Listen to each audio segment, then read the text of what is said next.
আপনারা যারা তরুণ, আপনারা জেগে উঠুন। আপনারা একটু সরল অঙ্কটা কিন্তু সরল না।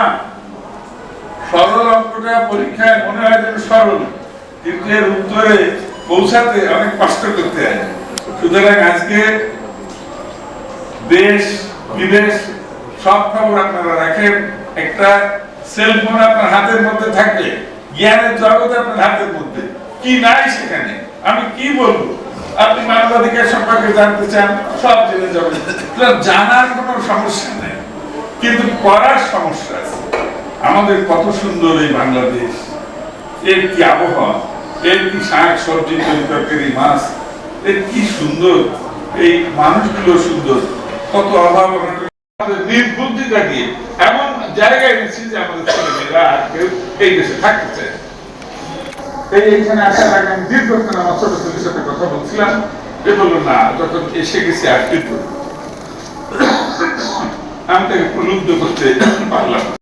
ওরা সাংবাদিকতা কিচ্ছু জানে না, ওরা একটা মৌলবাদী সরকার, বিজেপি সরকারের লেজিমিত্তি করে, মিথ্যা প্রচার করে। সেজন্য বলছিল আমাদের এখানে হিন্দুরা আমাদের ওখানকার মুসলমানদের যে অবস্থা তার চেয়ে অনেক ভালো আছে। এখানকার হিন্দুরা বারবার এবং ব্যবসায়ীরা এই সরকারের সাথে নানান সুযোগ সুবিধার বার্গেনিং করে তাদের যে জনসংখ্যার হার তার চেয়ে অনেক বেশি সুযোগ সুবিধা চাকরি বাকরি হোক করে, এটা আপনারা জানেন।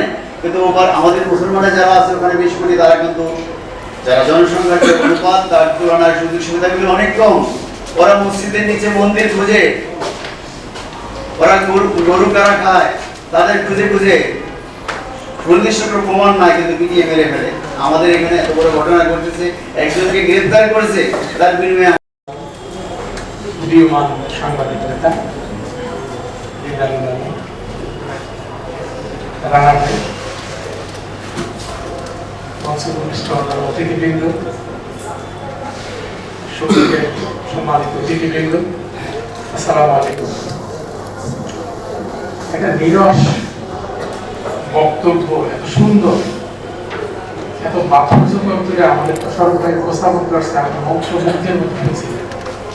প্রথম একটু হতাশ হয়েছিল, এত নিরস বক্তব্য, দর্শক থাকে না থাকে, শ্রোতা থাকে না থাকে, কিন্তু সরকারি হয়েছে এত সুন্দর বলছেন, মানে এ টু জেড, কোথাও কিছু বাকি রাখেন না। কোরআন হাদিস থেকে শুরু করে আমাদের বর্তমান প্রেক্ষাপট, বিশ্বের প্রেক্ষাপট, অতীত ইতিহাস, সেকেন্ড ওয়ার্ল্ড ওয়ার, কোনোটাই বাকি রাখেন না। যে কারণে আমি টুকটাক যে বক্তব্য বলার জন্য চিন্তা করছিলাম, তার সবগুলো কাভার করে দিয়েছেন।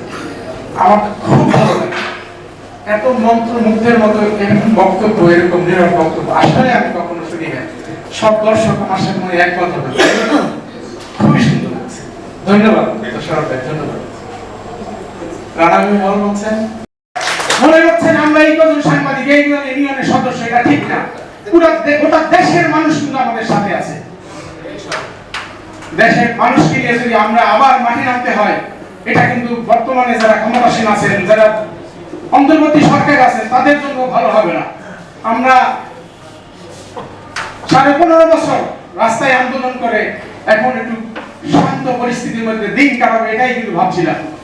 আবার আমাদের মাঠে যদি নামতে হয়, আবার যদি আমাদের এই মিডিয়ার বিরুদ্ধে আমাদের লড়তে হয়, তাহলে কিন্তু এই মিডিয়া যারা সাম্রাজ্য এতদিন ভোগ করছেন, যারা মিডিয়া সাম্রাজ্য সৃষ্টি করে মনে করছেন আপনাদেরকে ধরতে পারবে না, অনেক টাকা পয়সা খরচ করে আপনারা পার পেয়ে যাবেন, কিন্তু পার পাওয়া আর যাবে না।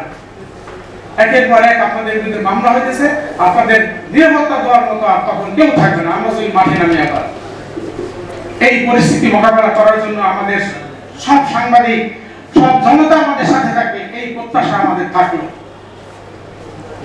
আর একটা দৃশ্য আপনারা দেখেছেন 28 অক্টোবর, কেমনি এই দুটো মিলে গেল। জামাতের বিরুদ্ধে 28 অক্টোবর হামলা করেছিল আওয়ামী লীগ, ঠিক একই রকম এই আওয়ামী লীগের পুলিশ বাহিনীরা বিশাল সমাবেশটা কিভাবে তছনছ করে দিয়েছিল আপনারা দেখেছেন। অথচ অন্যের কথা বলার অধিকারকে কিন্তু মানবাধিকার বলা হয়। সেই অধিকারকে লঙ্ঘিত করেছে এই ফ্যাসিস্ট সরকার। এই ফ্যাসিস্ট সরকারের কোন অস্তিত্ব আমরা আর এই দেশে রাখতে চাই না। সেটা মিডিয়ায় হোক, প্রশাসনে হোক, কিংবা অন্য যে কোনো জায়গায় হোক। প্রশাসনে এই ফ্যাসিস্টদের কারণে অনেক কাজ বর্তমান অন্তর্বর্তীকালীন সরকার করতে পারছে না। এই অবস্থা যদি আপনারা তৈরি করে থাকেন, সরকারের ভিতরে কোনো শক্তি যদি এটা সহযোগিতা করে থাকেন, আপনারা সাবধান হয়ে যান। আপনাদেরকে আমরা হুঁশিয়ার করে দিচ্ছি, আমরা একটু টের পাই। আমরা প্রস্তুত নই এই কারণে যে আমরা একটি একাডেমিক বিষয় নিয়েই আলোচনা করি। আজকের বিষয়টা একটা বিশাল তাৎপর্য আছে এই কারণে যে আমরা কিছুদিন আগেই নতুন প্রজন্মের স্বাধীনতা আমরা দেখেছি যে একটা বৈষম্য ধরে মেধার যে বৈষম্য ছিল, ছোট্ট একটা দাবি নিয়ে যখন কোমলমতি ছেলে মেয়েরা, শিশু, বিভিন্ন আমজনতা সবারই সাহায্যে একটা বড় ধরনের বিপ্লব ঘটিয়েছে। আমি প্রথমে তাদের স্মরণ করি। এই বিপ্লবের সাথে আমারও বিশ্ববিদ্যালয়ের একজন ছাত্র জড়িত ছিল এবং আল্লাহ তাআলা তাকে নিয়ে গেছে সেই মুগ্ধ ছোট্ট 3টি কথা শব্দ দিয়ে পানির লাগবে পানি বিতরণ করতে যেও সেই বৈষম্য শিকার মারা গেছে, শহীদ হয়েছে। আমি প্রথমেই এই জুলাই বিপ্লবের স্বাধীনতা নতুন প্রজন্মের শিশু কিশোর আবু সাইদ মুগ্ধ সহ বাংলাদেশের হাজারো শহীদদের আমি শ্রদ্ধা জানাচ্ছি এবং তাদের আবেগ এখনো সবার হৃদয়ে ঝরছে। আমিও তাদের সাথে আমি অনেক সাথে জড়িত থেকেও আমি তাদের কথাগুলো বলতে পারছি না। সবকিছু আসছে বৈষম্য এবং অধিকার নিয়ে। মানুষ যখন জন্মে, যেটা আমার আগের বক্তা ভাইয়ের সাথে আমি খুলনাও একটা বিশেষ করে ওই ছাত্রবৃত্তির ফাউন্ডেশনে শাহনাজ বক্তৃতা দিচ্ছে এবং অত্যন্ত অভিজ্ঞতা সম্পন্ন, এত সুন্দর কথা বলে এবং এত তার ভিতরের ভান্ডার এত মজবুত শক্তিশালী, তার কথাগুলো শুনলে বোঝা যায়। যাই হোক, আমি বেশি কথা বলবো না, কারণ আমি এই খুলনা বিশ্ববিদ্যালয়ের আজকে যে নতুন প্রজন্ম, তারা যে তাদের বিজয় এবং তাদের যে বিশেষ করে এই প্রজন্মের স্বাধীনতা, এই স্বাধীনতা আমরা কি পেয়েছি। আগেও স্বাধীনতা হয়েছে 71 সালে, মুক্তিযুদ্ধ তারা হয়তো দেখে নেয়, সেই জন্য এটাকে তারা মূল স্বাধীনতা হিসাবে তারা গ্রহণ করেছে এবং বিভিন্ন জায়গায় দেখেছেন যে মানুষের আক্রোশের বশবর্তী হয়ে যত ধরনের শেখ মুজিবুর রহমানের মূর্তিগুলো ছিল, তার ভাস্কর্য ছিল, আমাদের এখনো কয়েকটা ছিল এরকম, তারা এটা কিন্তু শেখ মুজিবুরের তার প্রতি যে বিদ্রোহ তা কিছু না, তার যে পরবর্তী প্রজন্মের বিশেষ করে শেখ হাসিনার তার যে জুলুম, নির্যাতন, অত্যাচার, এগুলা মানুষের ভিতরে এত ক্ষোভ তৈরি করেছে। এই অধিকার নিয়ে মানুষের ভিতরে এত ধরনের চাপা ক্ষোভ, সেটা বহিঃপ্রকাশ ঘটেছে কিন্তু ওই ভাস্কর্য, ওই শেখ মুজিবুর রহমানের মূর্তিগুলা, শেখ মুজিবুর রহমানের যে তার ছবিগুলার উপরে এবং শেখ পরিবারের এই ধ্বংসলীলায় কিন্তু তার আমরা দেখেছি যে কিনা ঘটেছে। আমরা যদি একটু পিছনের দিকে তাকাই, বিশেষ করে হলো যে বৈষম্য এবং মানব অধিকার, এটা কিন্তু একটা রাজনৈতিক প্রেক্ষাপট। হ্যাঁ, রাজনৈতিক খেলা, যেটা আমার আগের বক্তব্য বলে গেছে যে এই রাজনৈতিক কারণে আজকে দেখেন যে সব কিছু দেখতেছে। বাংলাদেশে যদি এমন কিছু ঘটে, সাথে সাথে যে পশ্চাৎ দেশ এবং পার্শ্ববর্তী দেশ তারা কিভাবে আমাদেরকে আক্রমণ করতে চলা, হিন্দুরা যারা আছে তারাই কিন্তু বলে যে সবচেয়ে সুখী আমরা, আমাদের কোনো বিভেদ নাই, মুসলমান ভাইয়েরা আমাদেরকে আশ্রয় দিচ্ছে বা যেভাবে তাদেরকে আমাদের কোলে তুলে নিয়েছে এবং তারা এটা প্রতিনিয়ত বলে যাচ্ছে।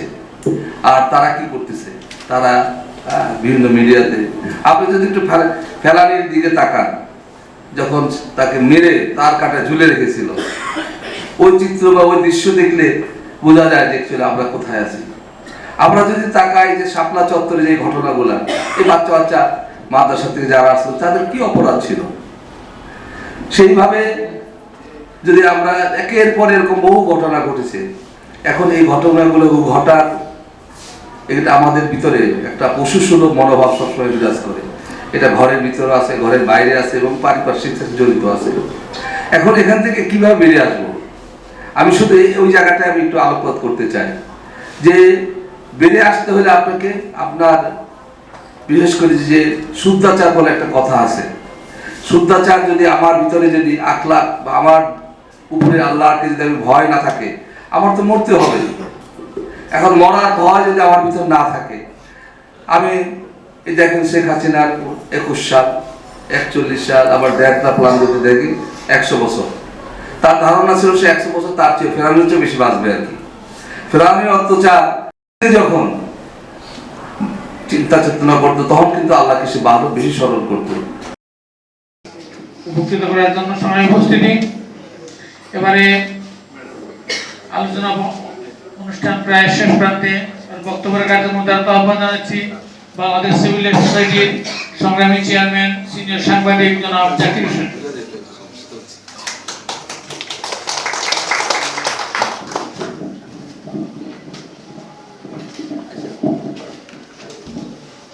বিসমিল্লাহির রহমানির রহিম।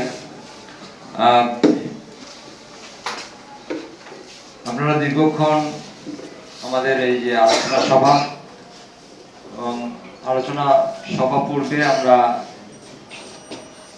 রাজপথে র্যালি করেছি, সমাবেশ করেছি এবং আজকে আপনারা দেখেছেন যে বিশ্বব্যাপী, বাংলাদেশ সহ বিশ্বব্যাপী আজকে এই জাতিসংঘ ঘোষিত ৭৬তম মানবাধিকার দিবস পালিত হচ্ছে। আমরা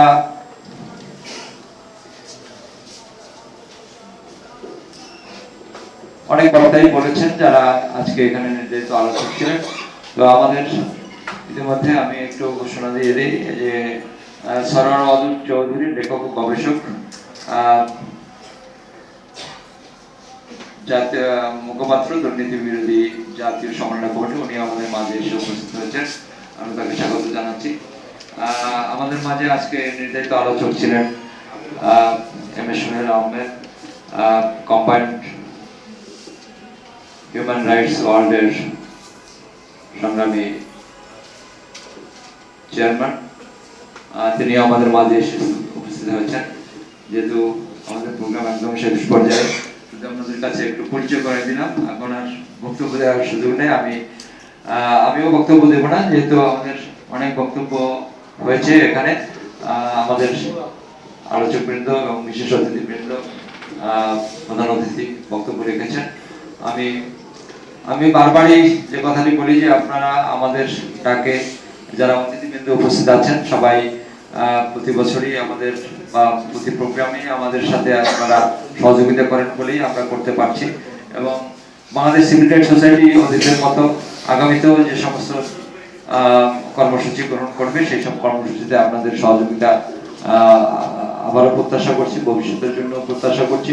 এবং আমি ধন্যবাদ জানাচ্ছি আজকের প্রধান অতিথি, আমাদের সকলের শ্রদ্ধেয় খুলনা বিশ্ববিদ্যালয়ের উপাচার্য, তিনি আমাদের সময় দিয়েছেন, আমরা তার কাছে কৃতজ্ঞতা প্রকাশ করছি এবং ধন্যবাদ জানাচ্ছি।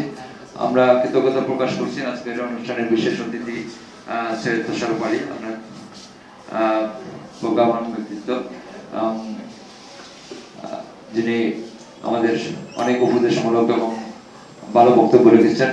এবং অন্যান্য বক্তারাও আমাদের ফেডারেল সাংবাদিক ইউনিয়নের সম্মানিত ভারপ্রাপ্ত সভাপতি ওবায়দুর রহমান শাহিন ভাই আমাদের চমৎকার করেছেন। এবং অন্যান্য সবাইকে আমি আমার সিভিল রাইটস সোসাইটির পক্ষ থেকে ধন্যবাদ জানাচ্ছি এবং কৃতজ্ঞতা প্রকাশ করছি। আপনারা ভবিষ্যতেও আমাদের ডাকে সাড়া দেবেন, সহযোগিতা করবেন এই প্রত্যাশা করি। এবং আজকে যারা আমাদের এই প্রোগ্রামে যারা সহযোগিতা করেছেন, আমাদের বাংলাদেশ সিভিল রাইটস সোসাইটির মহানগর কমিটি এবং কেন্দ্রীয় কমিটি, সবাইকে আমি অসংখ্য ধন্যবাদ জানাচ্ছি।